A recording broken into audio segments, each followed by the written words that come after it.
Hello again. If you watched our last interview with Eric, you'll remember that he kept expressing himself as we. We were in Gilead, we were in Togo, etc. And the we he was referring to was his wife, Natalie, who is with us today, to tell us her perspective, a woman's perspective of the whole process of going through all that she went through as a witness and then waking up to the reality of the organization. So it's a valuable perspective and we want to hear it. So Natalie, please tell us a little bit first about your background, how you became a witness, and then what led you up to the process of waking up.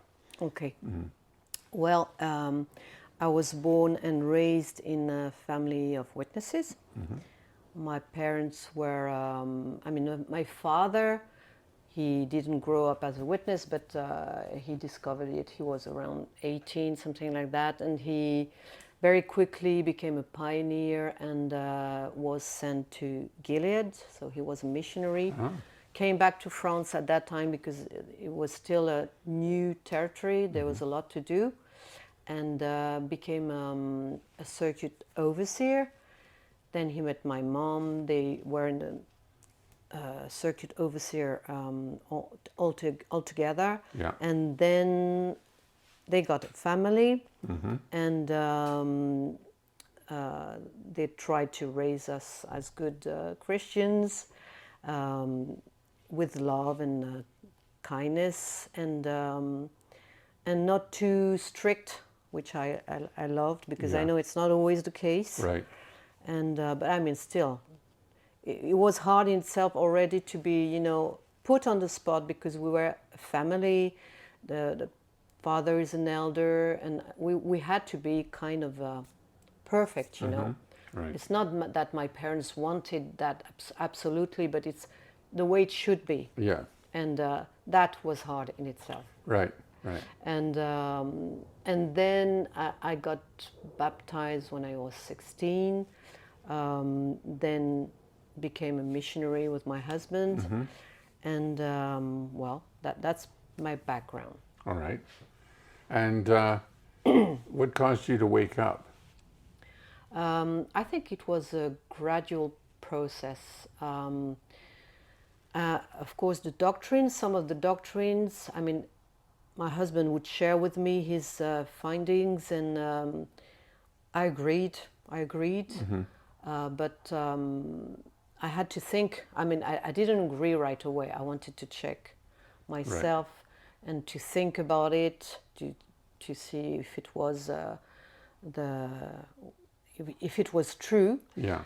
But and especially, because in the witnesses you are raised with the idea that if you think your own thoughts, Right. you are too proud. Right. And I had a problem with that. So at first I didn't dare doing it, but deep down I could feel there were things that were not right. Right. So on the doctrinal side, there were some problems, and also the way the brothers dealt with some people in the congregation, like sisters, single sisters, or during the judicial committee. I think I wasn't okay with that. I didn't like it, and I kept it in myself. I didn't say much, but I think something was not right, especially when you compare to what Jesus did when he was on earth. I could see a clear distinction between those what Jesus did and the way they dealt with people in the congregation. So to me that was disturbing. They weren't following the example of Jesus then. Exactly. That's what I thought many times. And so particularly, I think, with women. exactly, Is the case. Yeah. because I was married with an elder, and but I could see the difference for sisters who were on their own, and I didn't like that. Right. And I was very aware of that, and I thought it was so unfair and not right. Not right, because I know Jesus wouldn't have done that.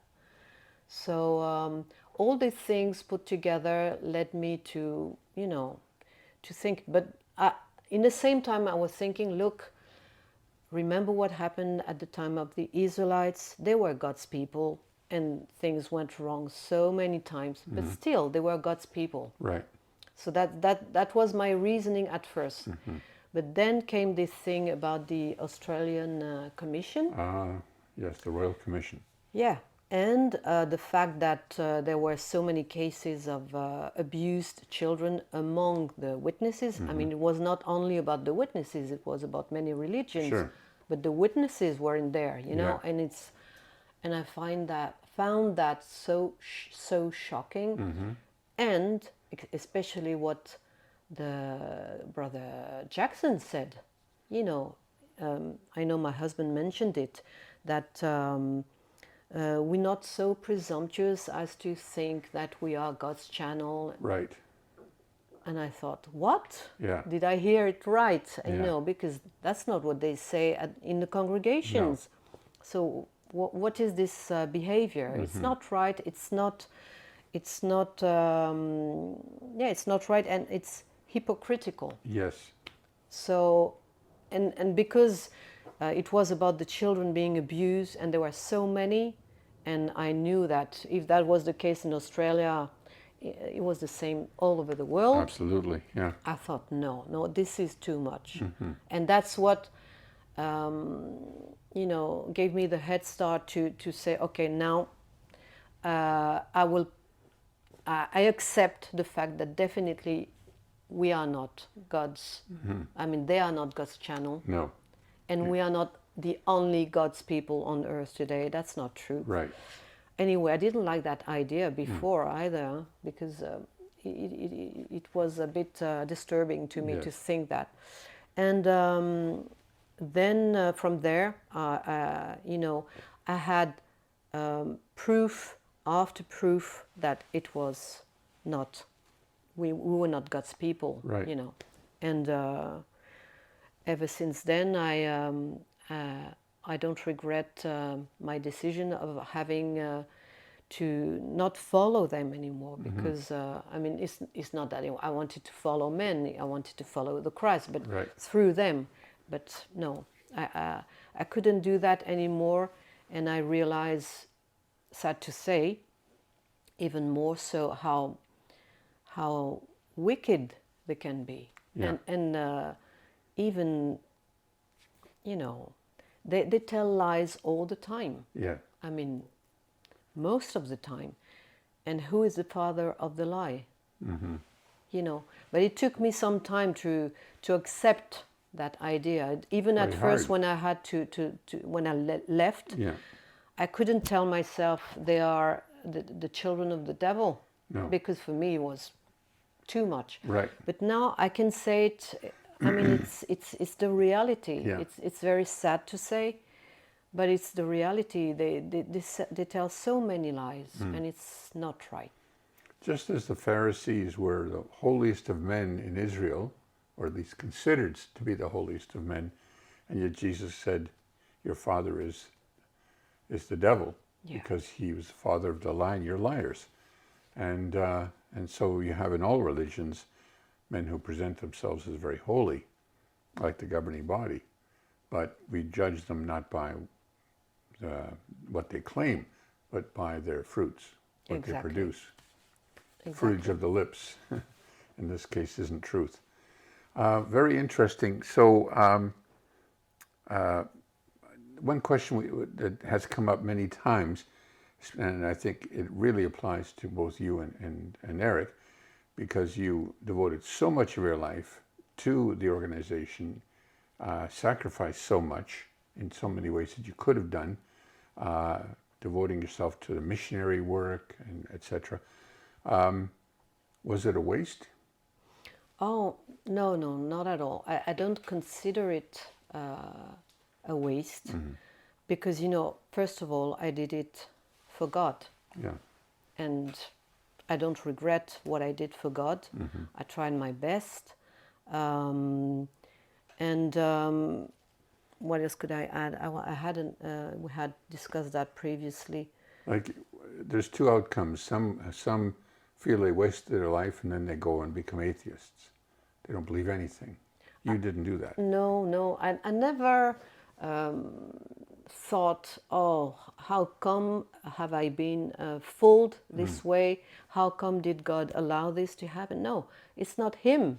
It's the men who did that. That's what I thought all the way, and I know he has been a great support. Him and Jesus have been a great support in helping us to get out of there and to build a life after that. Because what is hard is you have a phase when you don't know where you are. It's very difficult because our whole life was based on that and dedicated to the work. So of course it was difficult, but no, and it was also a good training, going through that Exactly. period, even though it was tough. Yeah. It's a training. It's been a training all the way. When we were missionaries, we didn't go as well as we wanted, but it was a training in itself. And then going through this period of realizing that things were not what we thought they were. Yeah. That's hard and that's painful, but it was a good training because so I don't regret anything. Basically, we're all being called, we're all being invited to be children of God, to receive that adoption. But that adoption comes with, as Eric has mentioned, duties. And the duty is to obey God and form part of an administration with Jesus that he will use to help the rest of mankind back into his family. So such responsibility and authority can only be given to those who have been tested, so that they never abuse it. Jesus was tested, made perfect by the things he suffered 33 and a half years as a human. So I love your perspective on that, and I agree with it, that we didn't waste time. As hard as it was a refining process for us individually. Yeah, definitely, for sure. What can you advise our brothers and sisters who are going through similar process? Maybe they're not so far along as you are, and they're going through all the different emotional trauma that accompanies the sense of betrayal that we all experience. What advice can you give them? Well, it's hard. It's hard to go through that period. We were lucky enough to have a few friends around us that were going through the same. So we were not alone. We were not lonely. Yeah. But I know that some are on their own, and that must be very, very hard. My advice would be to try to be in touch with those who go through the same period, or moving from one thing to another. Right. And I think that what you do is very helpful, because you know people all over the world, and you help them to come together and feel not lonely anymore. Right. So that's very important what you do. Thank you, Eric. Thank you for that. This has been an enjoyable experience, as we've met many people in many countries, but by being there, they've come together and many times didn't know each other. Exactly. And now they do. So yeah, like in our case, we got to know a few new ones thanks to you, and it's amazing, and I'm sure a lot more will. And so not stay on your own, because it's tough. It's tough on a psychological way, on the emotional side. we can still meet through Zoom, and we have Zoom meetings, and we have a link in the description of our videos to the Zoom meetings, which are now available in English, Spanish, Italian, French, German, and they're listed there at times, so in many languages, and that will continue to support the Zoom meetings that others put up, because you're right, we need association. Yeah. Right, we need to gather together. Yeah, that's a good way to get to know Yeah. others. And of course, if there's someone in your area, that's even better. It's so much nicer to be able to talk with somebody face to face, but we use whatever tools we have. So, everybody has a favorite scripture or two that helps them through these processes. I think you have one or two. And You know, there are so many, but for me, I get really, really great comfort in thinking about the accounts where Jesus dealt, how Jesus dealt with people, especially those who were, left aside or on their own and or humble background, those who were not accepted by the big ones. And for example, with the woman with the flow of blood, I think it's in Matthew 9:20. yeah, I love. I mean, it's very short, but you can only imagine. You can guess what Jesus did. I mean, for me, the book about Jesus. I loved this book. oh yeah, the great Greatest teacher man, or the greatest man. yeah, Right. the greatest man on earth, I think. Right. Because I found the pictures really nice. They were nice, and so you can imagine. I mean, the way she was scared, she was panicking that she did something wrong, and he answered right away, very positively and warmly to her, because he could sense that she was not feeling. She was feeling so uneasy, and he made her feel at ease. He took into account her feelings, and right away he encouraged her. There is this other account with the deaf man. Also, it's in Mark 7:32. When he takes him apart from the crowd, because Right. he knows that he's not at ease. He's probably also panicking, Right. and he wants to explain with gestures what he's gonna Right. do in the right now to him. So that's very considerate. I love the way he was with people, Right. and also about just the children. Children who are so humble and not really. People don't pay always give them the attention they need. Maybe especially in those days, I don't know. And the way that he welcomed them, and they felt at ease with him. This big important man. I mean, big. I don't know. Yeah. But I mean, he was Big in a probably metaphorical sense. probably Yeah. impressive in some Yeah, way. definitely in many And ways. for kids, they are Yeah. impressed, Sure. and he made them feel at ease as well. So for me, those accounts are very, very important, and it's very helpful, especially I think for people who are shunned Right. among us, because that's what that's the reality. Yeah, that's right. And to know that Jesus feels their feelings.